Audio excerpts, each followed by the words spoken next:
How do you endear yourself to that special someone while you're sweating like a pig? Or how do you even have a normal conversation when your tongue is tied in knots? Love Ed with Julie and MJ. How do you endear yourself to that special someone while you're sweating like a pig? Or how do you even have a normal conversation when your tongue is tied in knots? Yes, in other words, how do you flirt with confidence on the battlefield of love?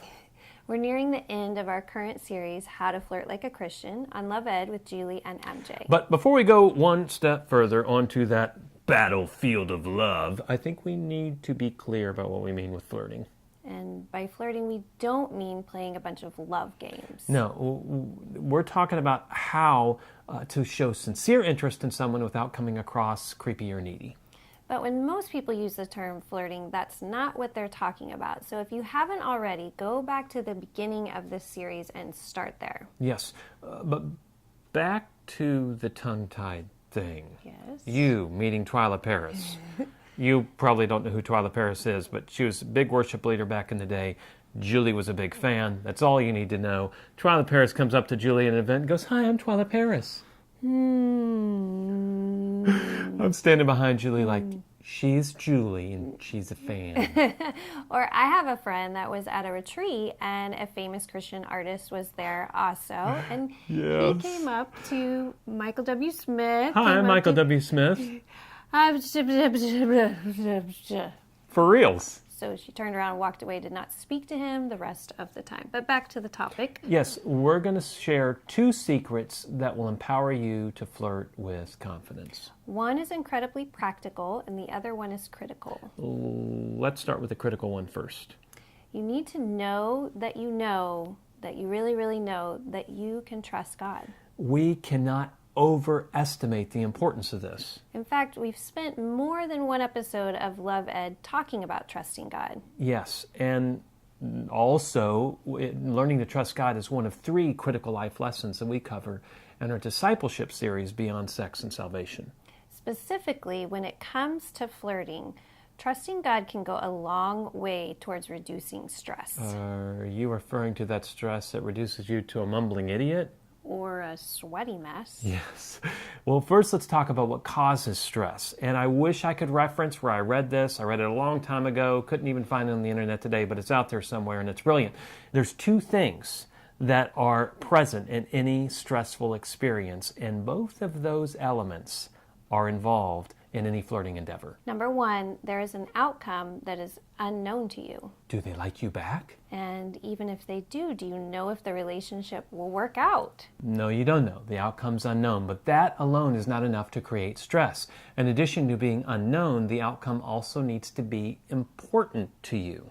This could be the person that you've been waiting for that could change your whole world. Yes! Or it could be your next mistake, destroying your world like a nuclear holocaust, leaving nothing alive but cockroaches and zombies. When you're in a healthy relationship where you know where you and the other person stand in terms of interest and commitment, there's no reason for stress. There's no unknown outcome. Likewise, when you're not interested or invested in a relationship, it doesn't matter how the other person feels because you don't care either. The outcome isn't important to you. However, while both elements are at work in any flirting situation, trusting in God can help you deal both with the unknown and the important. If you trust that God is sovereign over the entire universe, including what happens here on what we call planet Earth, Especially what happens on planet Earth. and that He knows and wants what's best for you, right down to the most minute details, including your relationship life. Especially your relationship life. Yeah, only when you trust God like that can you rest in the fact that the outcome of the other person's affection is already known to Him. As for the significance of that unknown outcome, do they like me back? Are they digging your chili? The reality is this. The love you could never live without is not found in some gorgeous human that you want to date or love you back, but in your good and gracious God who has already proven His love for you. Did you hear what my wise wife said? And do you believe it?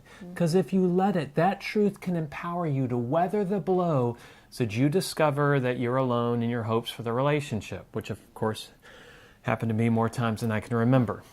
Actually, I remember every time. But knowing that God's love is enough also helps put things in perspective, even when the attraction is mutual. It keeps you from making an idol out of your relationship life, which is what I did. And get this, God is not sitting somewhere far away in heaven with his all-knowingness. He is present with you in his spirit and desires to see you through your dating adventure. And then after God leads you into a healthy relationship of mutual interest and commitment, he delights to walk with you in that relationship each step of the way. Yeah, so that's our first secret to flirting with confidence, and it is critical. Trusting the God who not only knows the outcome, but is bigger than the outcome. And number 2 of our secrets to flirting with confidence, the practical one. I am confident we can tackle that one next week as we finish up our series, How to Flirt Like a Christian. Join us then on Love Ed with Julie and MJ. Love Ed with Julie and MJ.